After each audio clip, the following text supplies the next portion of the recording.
Terima kasih Bapa di dalam surga. Pagi hari ini kembali kami datang kepadamu, kami mengambil hadirat Tuhan yang luar biasa, hadirat Tuhan yang sungguh menyenangkan. Terima kasih buat kesempatan pagi hari ini kami boleh beribadah bersama saudara-saudari kami seiman, jemaat GBL Sadi di tempat ini Bapa. Terima kasih buat kesempatan kami boleh memuji-muji Engkau, kami boleh menyembah nama-Mu yang kudus Bapa. Dan saat ini sebentar lagi Bapa, kami rindu Engkau menegur kami, Engkau mengajar kami semuanya dengan kebenaran firman-Mu, kebenaran firman yang senantiasa Bapa memberikan tuntunan, memberikan pedoman, memberikan pelita bagi hidup kami untuk kami terus melangkah sesuai dengan yang Tuhan kehendaki. Hamba-Mu tidak ada apa-apanya, hamba-Mu sangat terbatas. Mari Allah Roh Kudus urapi hamba-Mu, isi pikiran-pikiran hamba-Mu dengan pikiran-pikiran yang daripada Engkau. Kuduskan bibirkan sehingga kata-kata yang keluar sungguh kata-kata pengajaran yang berasal daripada-Mu. Oh, kami berdoa di dalam nama Yesus untuk seluruh jemaat Tuhan yang bersama-sama dengan kami. Pengurapan Tuhan juga berlaku bagi mereka. Berikan mereka roh konsentrasi sehingga pemberitaan firman-Mu pada pagi hari ini bisa berlangsung dengan baik. Firman-Mu bisa dicerna, firman-Mu bisa dipahami, firman-Mu bisa dilakukan dalam kehidupan kami sehari-hari, sehingga hidup kami Bapa semakin hari semakin berusaha untuk kami terus menyenangkan hati-Mu. Kami sadar ketika firman-Mu diberitakan, ada kuasa-kuasa yang tidak suka, yang akan mencuri kebenaran firman-Mu. Kami tolak patahkan itu, kami hancurkan di dalam nama Tuhan Yesus. Terima kasih Bapa, kami serahkan acara pemberitaan firman-Mu saat pagi hari ini, dari awal pertengahan bahkan sampai akhirnya, kiranya boleh jadi di dalam nama Bapa, Anak dan Roh Kudus, di dalam nama Tuhan Yesus, seluruh jemaat Tuhan yang siap mendengarkan firman Tuhan, sama-sama kita katakan amin. Haleluya. Silakan duduk.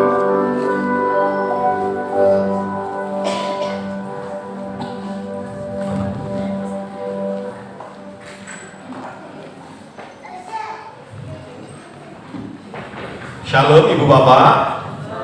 Apa kabar hari ini? Luar biasa, puji Tuhan. Senang sekali pagi hari ini kita bisa bersama-sama beribadah di tempat ini Bapak Ibu Saudara sekalian. Ibu Bapak Saudara-saudariku sekalian yang terkasih di dalam Tuhan, mengiring akan Tuhan bukan tanpa tantangan Bapak Ibu Saudaraku, ya. Di dalam semakin kita setia di dalam pengiringan akan Tuhan, pasti akan ada banyak tantangan, ya. Sebelum firman Tuhan, saya mau bercerita Bapak Ibu, ya. Hari apa itu? Hari Selasa saya nggak bisa doa terobosan, ya. Kenapa? Karena ada sesuatu yang tidak memungkinkan saya duduk lama-lama, bahkan jika duduk nanti berdiri, waduh susah banget. Gimana ini kayak gini? Lalu saya izin dengan Ibu Gembala. Oke, saya pikir udah sembuh. Terus kami nikmati hari-hari. Nah, lalu tadi malam, aduh gimana ini besok pelayanan? Masih sesakit ini. Sampai jam 12. Ini sakit sekali nih. Akhirnya kami menyerah. Tuhan, besok saya mau pelayanan, bantu kami, mampukan kami untuk kami bisa melaksanakan tugas mulia ini. Dan puji Tuhan, bangun tadi pagi sudah dalam keadaan yang lebih baik lagi. Allah kita luar biasa, amin. Iya. Ibu Bapak Saudara-saudara sekalian yang terkasih di dalam Tuhan, sebenarnya jujur saya merupakan bagian dan pernah mengalami apa yang diajarkan oleh Yesus di dalam Matius 7 ayat 1 sampai 5. Dulu saya juga salah satu orang yang cukup bingung dengan ayat yang pertama. Jangan menghakimi. Lalu nanti yang berikutnya, karena dengan penghakiman yang kamu pakai untuk menghakimi, ya, kamu akan dihakimi, dan ukuran yang kamu pakai, ya, untuk mengukur akan diukur kepadamu. Ini luar biasa, ayat ini berat banget. Saya memaknainya begini Bapak Ibu. Wah, berarti jadi orang Kristen itu tidak boleh menghakimi sesama. Ternyata Bapak Ibu Saudara, setelah minggu yang lalu saya diberikan tugas oleh Ibu Gembala, saya mencoba mempelajarinya, maka melihat ayat firman Tuhan itu tidak boleh sepotong-sepotong. Melihat atau belajar ayat kebenaran firman Tuhan itu harus secara komprehensif, secara menyeluruh. Kita juga mesti belajar latar belakangnya apa ayat ini atau perkataan Yesus ini disampaikan. Pagi hari ini kebetulan Gereja GBL Sadai membahas satu subtema, yaitu tentang bolehkah kita menghakimi orang lain. Kalau kita lihat dari ayat yang pertama dan kedua tadi, wow, berat banget Bapak Ibu Saudara. Tapi pagi hari ini kita akan bersama-sama menyelidiki, kita akan bersama-sama mempelajari secara utuh dari kitab Perjanjian Lama sampai kepada kitab Perjanjian Baru. Bagaimana pengajaran-pengajaran pada masa Perjanjian Lama dan pengajaran-pengajaran yang Yesus lakukan pada masa Perjanjian Baru. Ibu Bapak, sebelum kita menjawab satu pertanyaan, bolehkah kita menghakimi? Maka kita akan bersama-sama mendasarkan pengajaran kita pada kebenaran firman-Nya yang terambil dari Matius 7 ayat 1 sampai yang kelima. Saya undang jemaat Tuhan untuk bangkit berdiri. Kita akan bersama-sama membaca kebenaran ayat firman Tuhan ini. Temanya adalah hal menghakimi. Kita akan baca bersama-sama. 2, 3. Jangan kamu menghakimi supaya kamu tidak dihakimi. Karena dengan penghakiman yang kamu pakai untuk menghakimi, kamu akan dihakimi, dan ukuran yang kamu pakai untuk mengukur akan diukur kepadamu. Mengapakah engkau melihat selumbar di mata saudaramu, sedangkan balok di dalam matamu tidak engkau ketahui? Bagaimanakah engkau dapat berkata kepada saudaramu, biarlah aku mengeluarkan selumbar itu dari matamu, pada ada balok di dalam matamu? Hai orang munafik, keluarkanlah dahulu balok dari matamu, maka engkau akan melihat dengan jelas untuk mengeluarkan selumbar itu dari mata saudaramu. Amin. Silakan duduk. Ibu bapak, saudara-saudaraku sekalian yang terkasih di dalam Tuhan, ya, sebelum kita menjawab bolehkah kita menghakimi, maka pertama-tama kita mau bersama-sama melihat siapa Allah kita.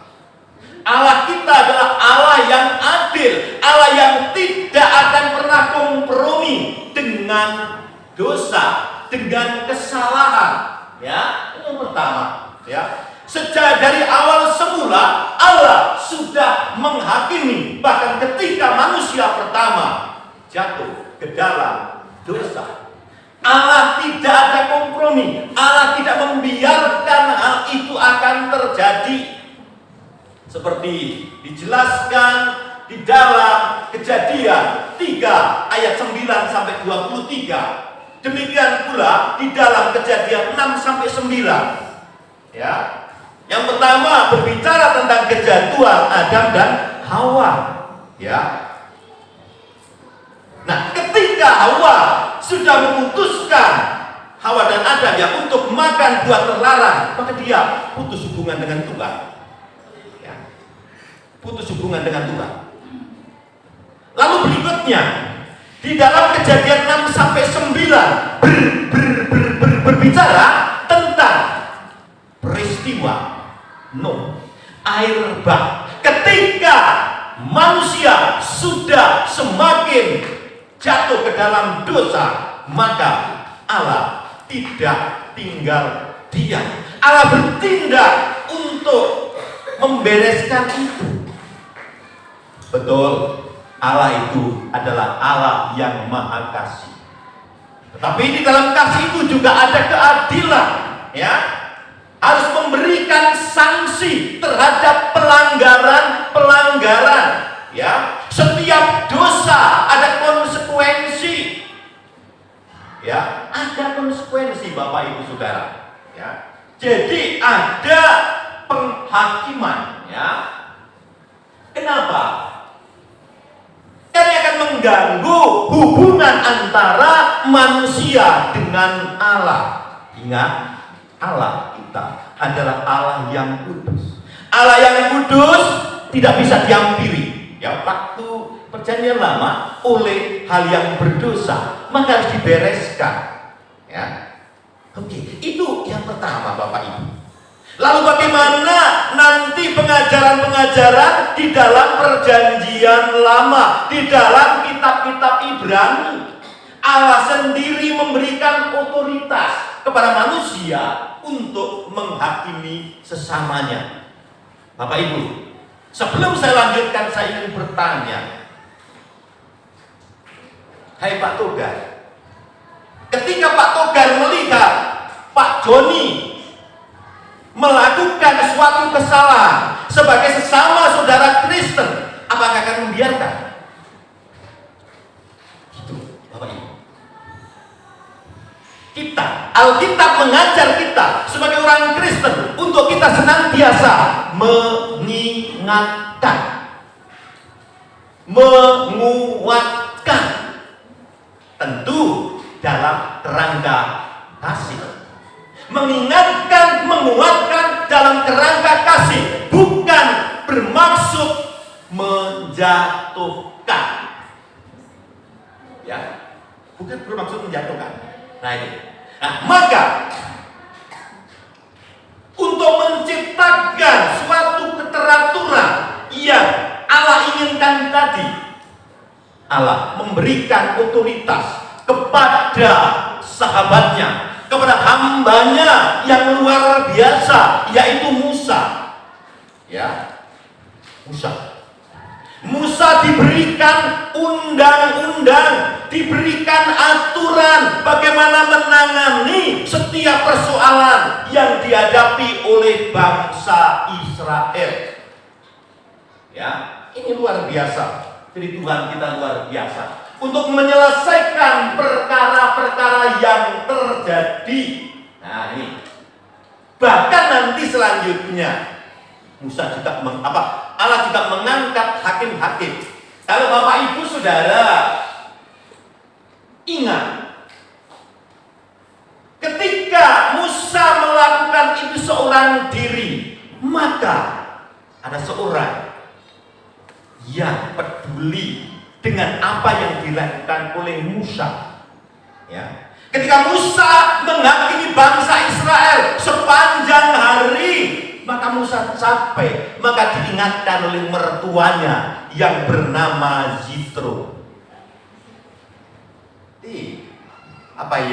Seorang pemimpin itu tidak harus menangani seorang diri, tetapi seorang pemimpin harus mendelegasikan tugas-tugas yang bisa ditangani oleh oleh orang lain kepada orang lain yang dipercaya. Ini ajaran Yitro kepada Musa dan dilakukan sehingga Musa tidak kecapean.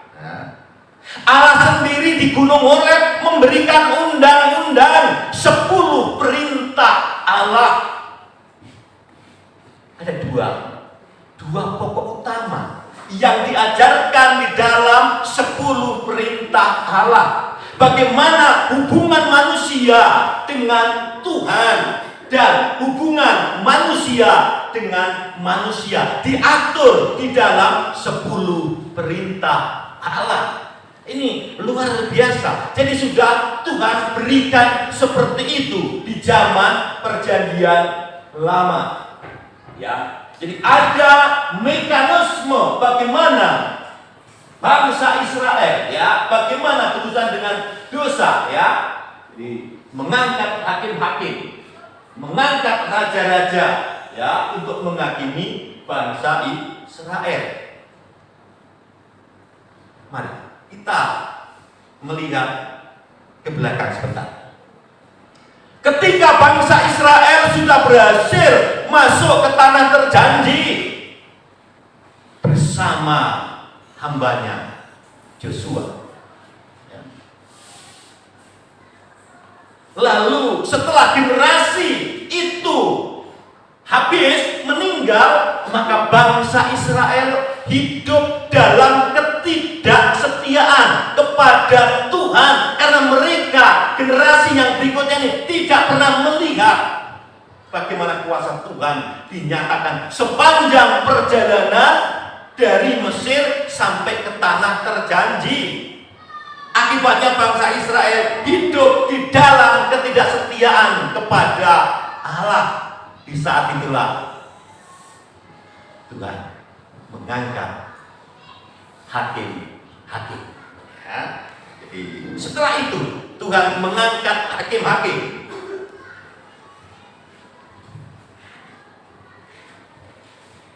Ya, ibu bapak, saudara-saudariku sekalian yang terkasih di dalam Tuhan, ya.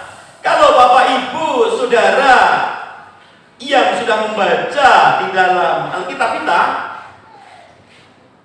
zaman hakim-hakim dimulai dari Otniel, Ehud Barak, Samgar, Deborah, Barak, Gideon, Simson, ya. Ini para hakim-hakim. Karena waktu itu bangsa Israel belum mengenal raja, masih hakim-hakim. Hakim-hakim ini memiliki tugas mengatasi persoalan, perselisihan yang dihadapi oleh bangsa Israel. Hubungan mereka dengan Tuhan maupun juga hubungan mereka dengan sesama. Puji Tuhan, di tempat ini juga ada Pak Hakim. Tapi beda ya, hakim modern ya, dengan hakim waktu itu. Lalu ketika bangsa Israel melihat bangsa-bangsa di sekeliling mereka punya raja, maka bangsa Israel juga meminta kepada Samuel untuk diangkat, diberikan seorang raja, meskipun itu sebenarnya penolakan terhadap Allah sendiri, ya. Tapi Allah izinkan Samuel untuk mengurapi orang yang terpilih yang pertama yang bernama Saul. Saul tidak setia, maka diangkatlah Daud. Ini luar biasa masalah raja-raja tadi, hakim-hakim tadi. Oke. Coba sebelum kita ke sana, alangkah baiknya kalau kita juga melihat dulu, ya, di dalam Keluaran 18, terlalu banyak ya. Di dalam Ulangan 16 ayat 18 sampai 20.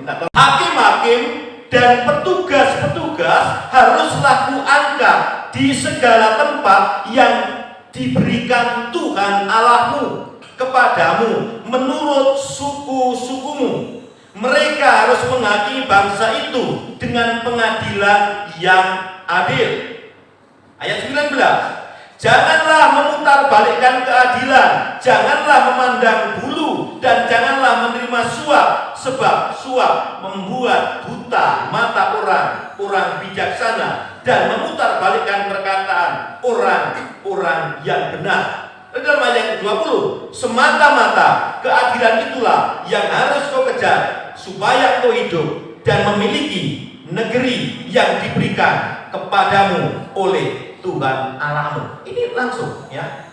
Kepada setiap suku-suku Israel ada 12, diangkatlah hakim-hakim, diambil dari situ ya, dengan tugas yang mulia. Dan tadi ada etika, seorang hakim tidak boleh menerima suap, harus mengejar keadilan. Nah ini.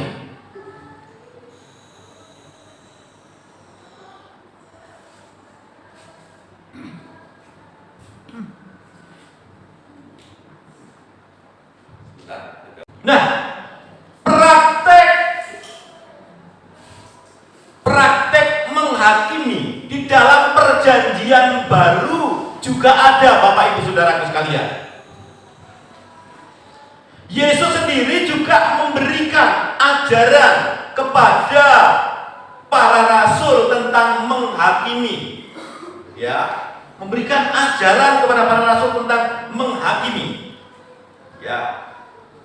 Yesus menghakimi orang-orang Farisi, ahli-ahli Taurat, orang-orang Saduki dan ajarannya. Ya, kenapa kok Yesus menghakimi orang-orang Farisi, ahli-ahli Taurat dan orang-orang Saduki? Ibu apa? Orang-orang Farisi, orang-orang Saduki, ahli-ahli Taurat. Ini perlu Bapak Ibu ketahui. Mereka memaknai pengajaran di dalam kitab suci menurut pemahaman mereka, bukan dalam terang firman Tuhan. Ya, jadi beda.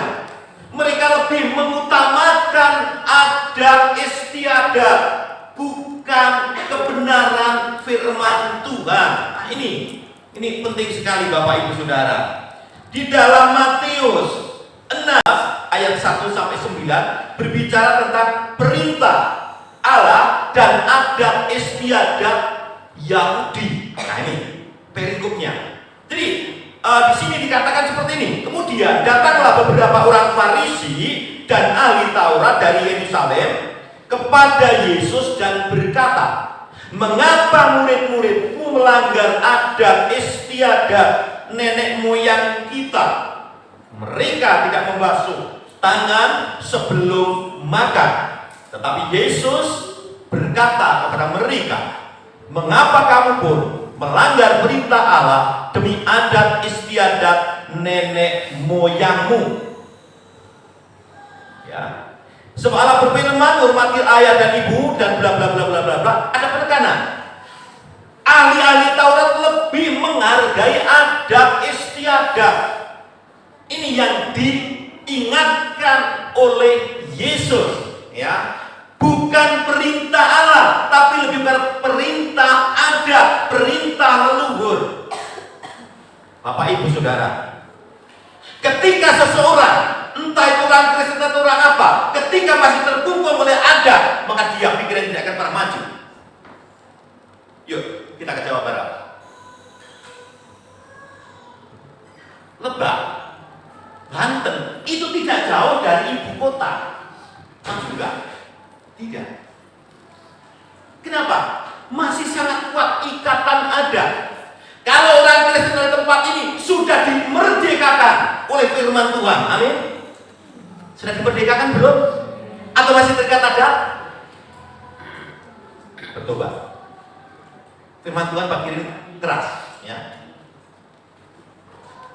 Jadi Yesus sudah memerdekakan kita melalui kebenaran firman-Nya. Enggak ada istilah dalam kekristenan itu pemali, enggak ada itu.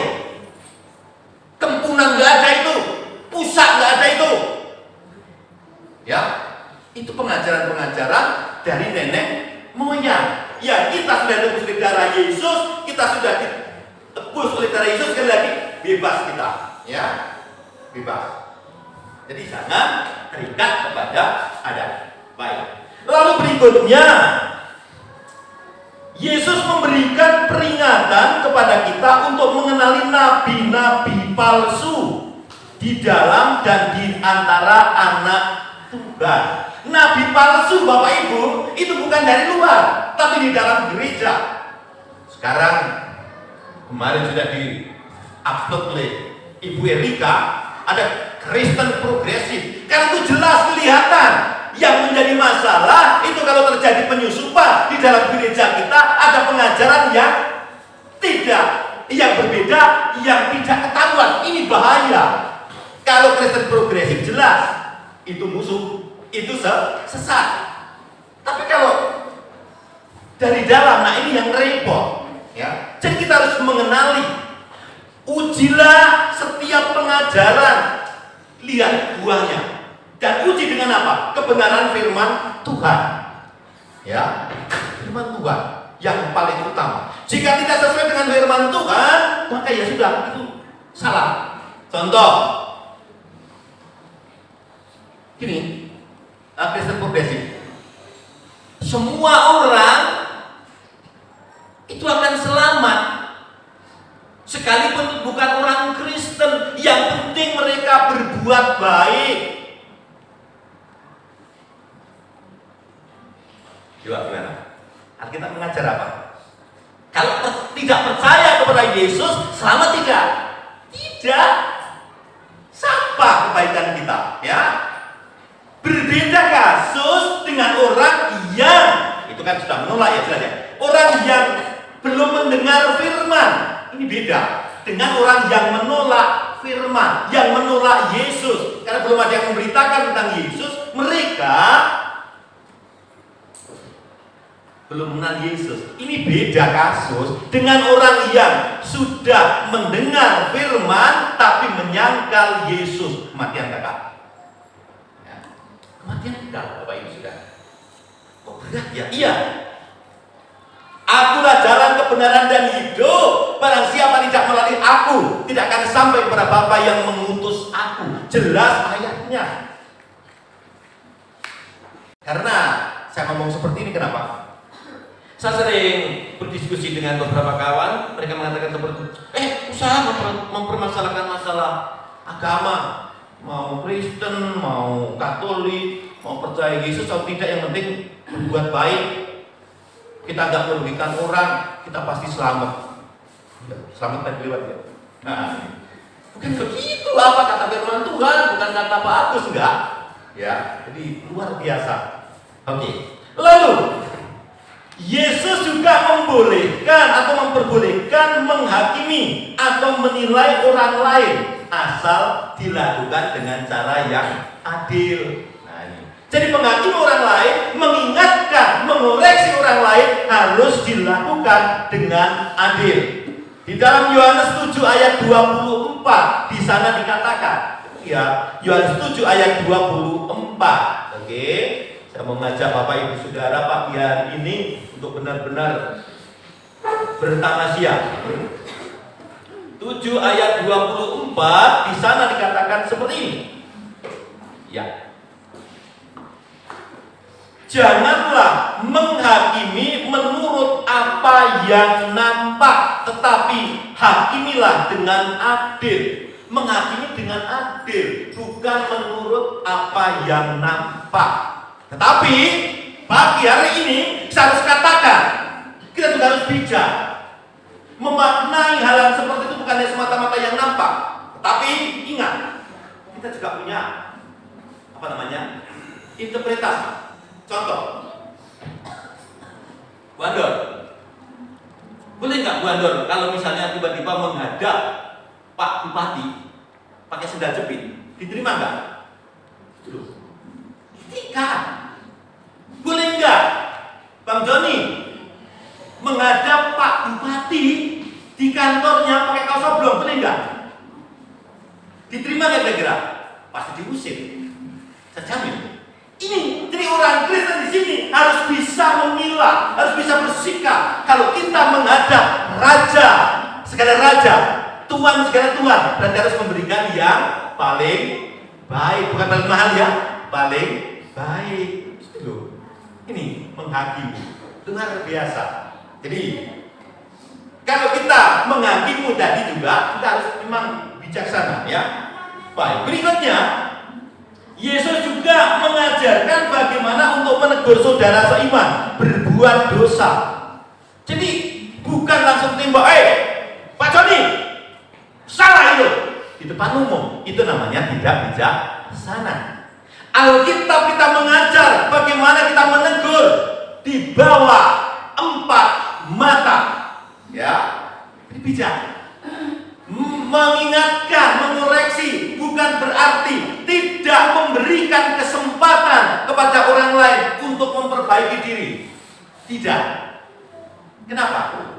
Sebelum kita melakukan itu, Alkitab mengatakan apa dalam Matius 7 yang kelima? Bersihkan, buang dulu, bersihkan dulu balok yang ada di matamu, sehingga kamu bisa membantu membuang selumbar yang ada di mata saudaramu. Intinya apa? Kasih, ya, kasih. Jadi menjadi orang Kristen harus berani menyatakan benar itu benar, salah itu salah. Ya, meskipun itu menyakitkan, ya, meskipun itu menyakitkan. Ibu bapak, sekali lagi, dasar untuk menghakimi bukan pendapat kita, bukan semata-mata pengamatan kita, tetapi adalah firman Tuhan. Contoh, ketika kita melihat ajaran yang menyimpang, maka kita harus tegas mengatakan ini tidak sesuai dengan kebenaran firman Tuhan. Ajak, bawa ke sana, tunjukkan bahwa itu tidak benar. Tegas seperti Paulus mengatakan seperti ini. Paulus, sekalipun aku atau malaikat dari surga memberitakan Injil, kan, yang berbeda, kata Paulus apa? Tertutuplah dia. Orang kita bersikap tegas. Kalau salah katakan salah. Contoh, kenapa sampai hari ini akhirnya saya bisa memutuskan, saya bisa tahu bahwa saksi Yehova itu sesat? Karena ayat firman Tuhan yang mengajar, bukan karena kata Bu Gembala, bukan karena kata Bu Erika, tidak, tapi firman Tuhan yang menunjukkan itu. Pengajarannya berbeda dengan yang diberitakan oleh Pak Paulus. Ya. Kalau Kristen-Kristen yang lain, Kristen progresif, jelas itu lebih jauh lagi. Ya, tapi nggak apa-apa. Kita semuanya sedang berproses, Bapak Ibu Saudara. Baik. Berikutnya, sekarang yang kita tunggu-tunggu sampai kepada kesimpulannya. Berarti apa? Boleh tidak orang Kristen menghakimi? Boleh. Sangat boleh. Ya, tidak ada larangan, ya, untuk kita menghakimi, menilai, menyatakan sesuatu atau seseorang, ya, sebagai pihak yang salah atau keliru dan perlu kembali kepada benar. Dasarnya sekali lagi adalah kasih. Karena mengasihi saudaranya, maka tidak akan membiarkan saudaranya jatuh, tetapi menginginkan saudaranya kembali kepada yang benar. Ya. Jika jadi Tuhan Yesus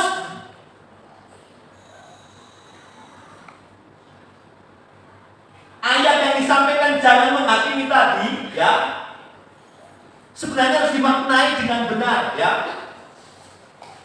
Kalau kita maknai secara sepotong maka menjadi kontradiktif, tidak sesuai dengan praktek ketika Tuhan Yesus ada di bumi.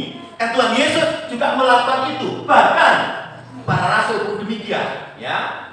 Dan ingat, Tuhan Yesus ini Allah yang Maha Tahu, juga tahu bahwa di dalam kehidupan sehari-hari manusia dapat mengambil keputusan yang salah, ya, di dalam sikap maupun perbuatan. Tuhan Yesus juga tahu bahwa kadang terjadi konflik antar manusia, ya, dan masalah dalam hubungan antar manusia, ya, ada konflik, ya. Maka bagaimana kita bersikap terhadap sesama sebagai murid yang melakukan kesalahan? Membiarkan berarti kita terlibat di dalam dosa. Maka kita tidak bisa sebagai orang Kristen berdiam diri. Kita harus ngomong. Harus ngomong. Kalau salah, tapi kalau enggak, tahu ya jangan. Ya, oke, next.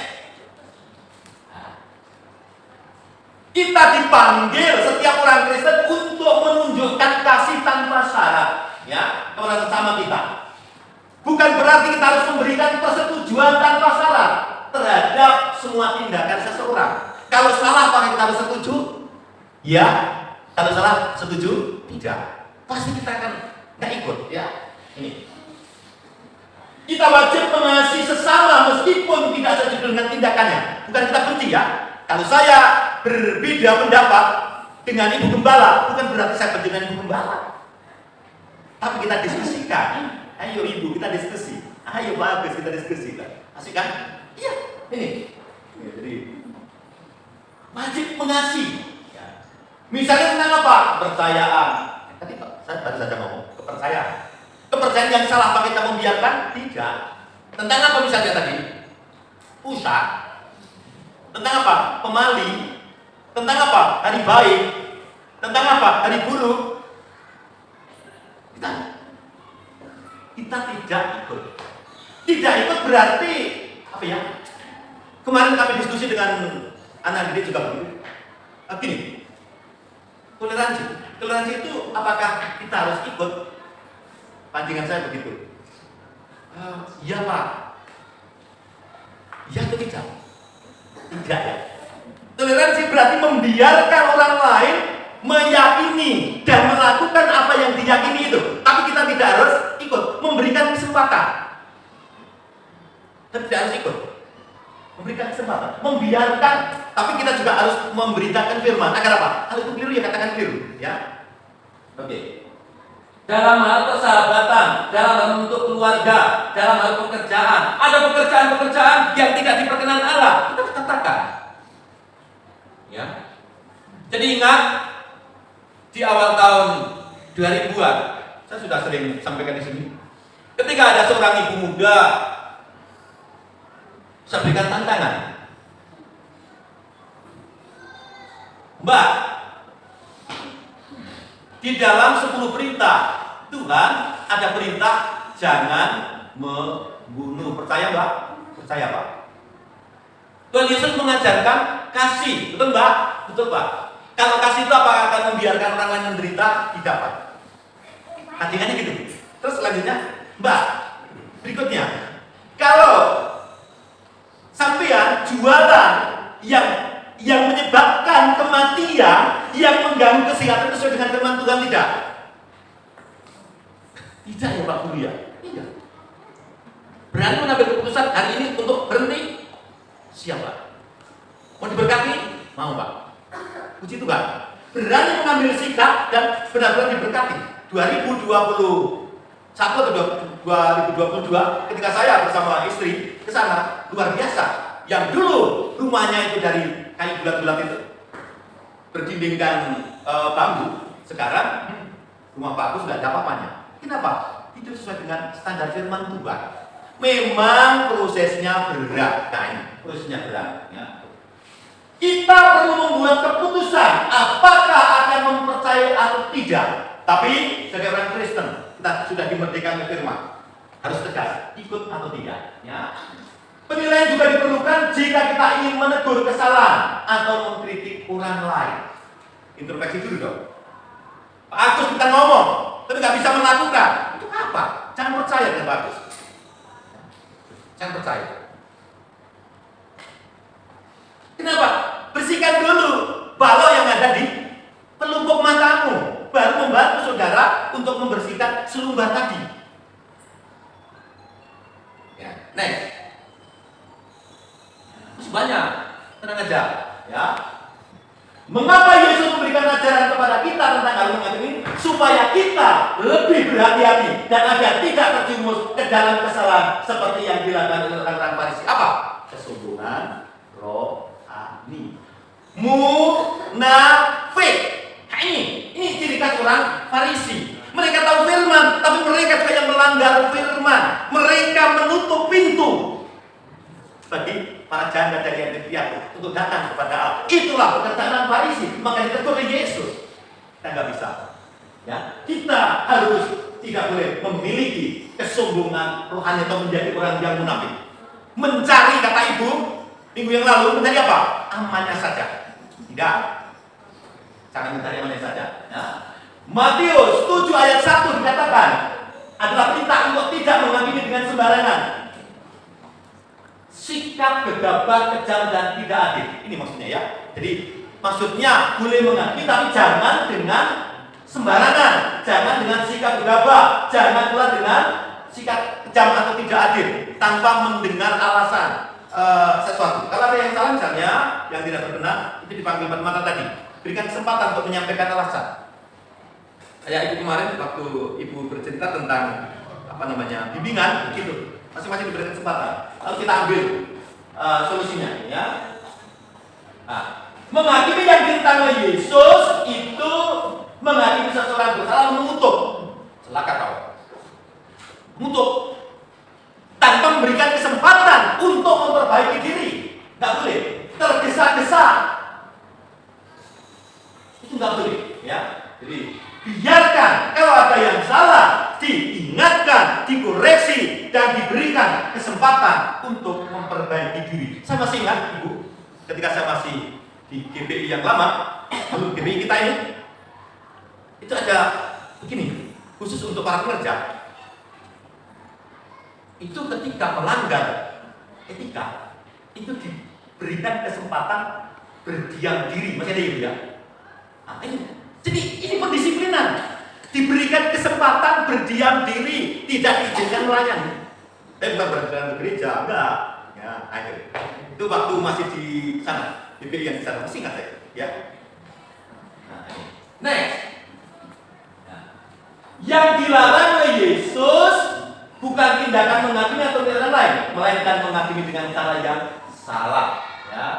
Yang harus diperhatikan adalah caranya. Caranya tadi bijaksana. Jangan membuat malu orang, jangan membuat jatuh orang, jangan membuat minder orang, dan membuat orang itu menjadi insaf karena dalam kerangka kasih tadi. Ya.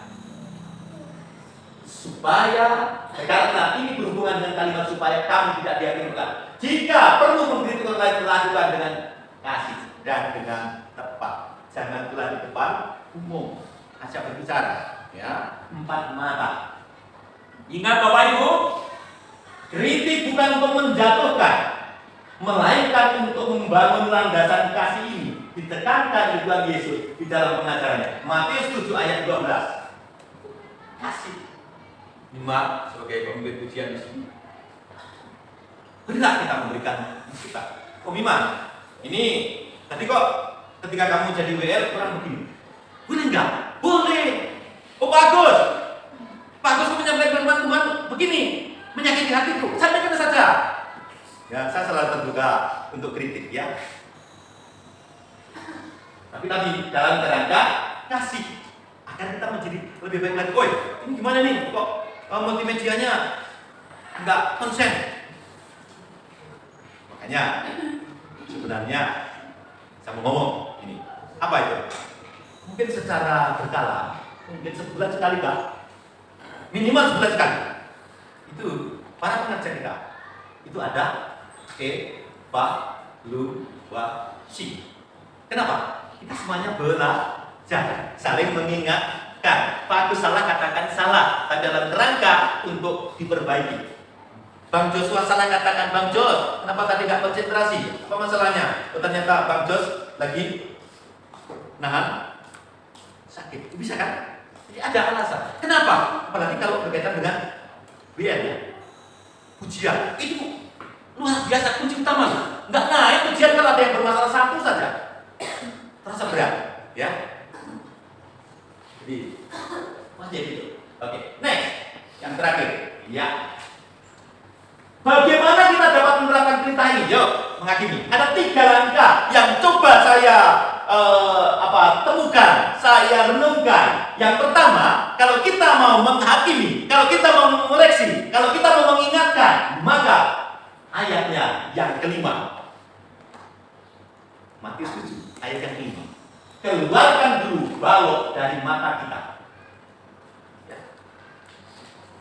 Saya bukan manusia sempurna, pasti punya kekurangan. bersihkan dulu, ya. Terus yang kedua, tolonglah sesama kita untuk mengeluarkan sumbat. Setelah kita mengeluarkan balok kita, ya, kita baru membantu mengeluarkan saudara kita sumbat dari matanya. Dan itu sekali lagi dilakukan dalam kasih agar kita tidak terjatuh. Galatia 6 ayat 1. Ya, di dalam Galatia 6 ayat yang pertama. Di sana dikatakan seperti ini, Bapak Ibu. Saudara-saudara, kalaupun seorang kedapatan melakukan suatu pelanggaran, sekarang kita ganti ayat ini dengan nama orang. Saudara-saudara, kalaupun kedapatan, kalaupun Agus ini kedapatan melakukan pelanggaran, maka kamu yang rohani harus memimpin Agus ke jalan yang benar dan dalam roh lemah lembut sambil menjaga dirimu sendiri supaya kamu juga jangan kena pencobaan. Ini ayatnya kasih luar biasa. Sekali lagi, saudara-saudara, kalaupun seorang kedapatan melakukan suatu pelanggaran, entah itu siapa, maka kamu yang rohani harus memimpin orang itu ke jalan yang benar dalam roh lemah lembut sambil menjaga dirimu sendiri supaya kamu juga jangan kena pencobaan. Mengingatkan dengan kasih yang menyebabkan orang lain tidak patah hati atau bahkan menjauh dari Tuhan atau menyebabkan orang lain mengalami akar kepahitan. Nah ini, jadi akar apa? Kita juga tidak jatuh ke dalam pencobaan. Nah ini di dalam Galatia 6 ayatnya yang pertama. Oke, yang terakhir itu Bapak. Saling menolong dan peduli, tidak hanya mau mengoreksi tetapi juga mau dikoreksi. Jadi ada hubungan timbal balik. Jangan suka mengoreksi orang, tetapi kita juga siap untuk dikoreksi. Luar biasa, firman Tuhan pagi hari ini setajam pisau silet. Jangan suka mengoreksi orang kalau tidak siap untuk dikoreksi. Kita boleh saling mengoreksi, tapi dalam kerangka kasih tadi, kita jangan sekali-kali membiarkan saudara kita, membiarkan saudara rohani kita jatuh tanpa kita memberikan atau mengingatkan. Karena kasih kita mengingatkan, bukan karena kebencian. Misalnya tidak di gereja dulu, lalu kita hakimi, terserah kamu gak gereja, biar aja nanti masuk neraka, rasakan sendiri. Kira-kira orang gimana? Ya makin jauh. Ya, disapa. Karena hari Minggu nanti gereja enggak. Kenapa? Oh pas ada acara nih. Acara apa? Mau ke pantai bersama kawan. Gimana sikap kita? Nah, gimana kalau ke pantainya jangan hari Minggu lah. Hari Minggu kan seminggu sekali, cepat tahu itu waktu terbuka. Nah, sama-sama gereja yuk. Nanti setelah gereja kita baru ke pantai. Nyaman kan? Caranya kita mengkomunikasikan, ya. Cara kita mengkomunikasikan seperti ini. Bertolong-tolonglah menanggung bebanmu. Demikian kamu memenuhi hukum Kristus. Setiap kita, Bapak Ibu Saudara, setiap yang ada tempat ini, entah itu siapa, wajib memenuhi hukum Kristus. Saling tolong menolong, menanggung beban kita. Yang percaya boleh katakan amin. Amin. Luar biasa. Siap mengoreksi saya? Silakan. Siap saling mengingatkan? Siap. Saya mengingatkan Ibu Erika. Ibu Erika mengingatkan saya. Ibu Gembala mengingatkan Pak Joni. Pak Joni mengingatkan Oma Meli.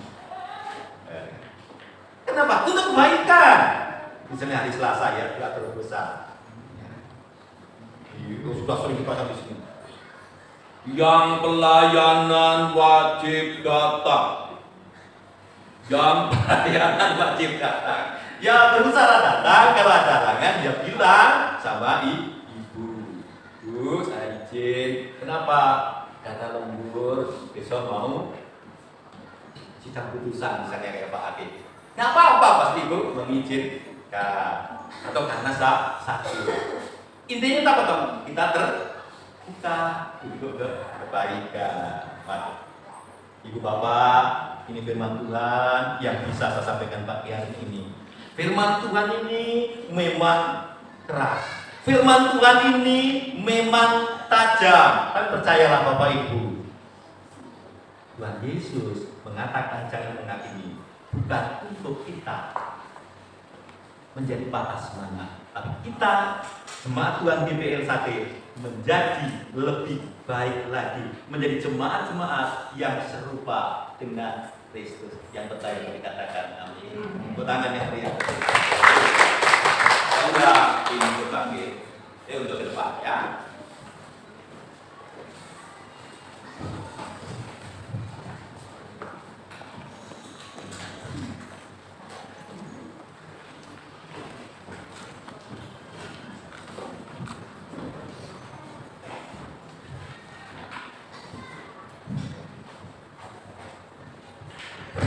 Saya undang jemaat untuk bangkit berdiri.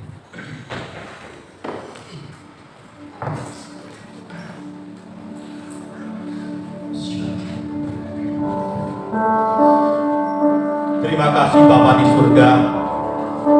Hamba-Mu telah selesai menyampaikan pesan-Mu.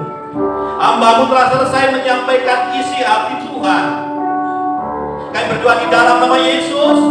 Biarlah firman-Mu ini memanteraikan dalam hati setiap kami, setiap jemaat Tuhan yang saat ini hadir bersama-sama dengan kami. Firman-Mu benar-benar menjadi rema di dalam hidup kami.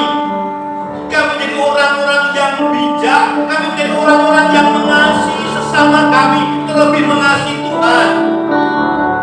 Jauhkan Tuhan dari setiap kami sikap sombong, jauhkan dari setiap kami sikap munafik, tapi ajar kami Tuhan untuk kami memikirkan balon yang ada di mata kami untuk membantu saudara-saudari kami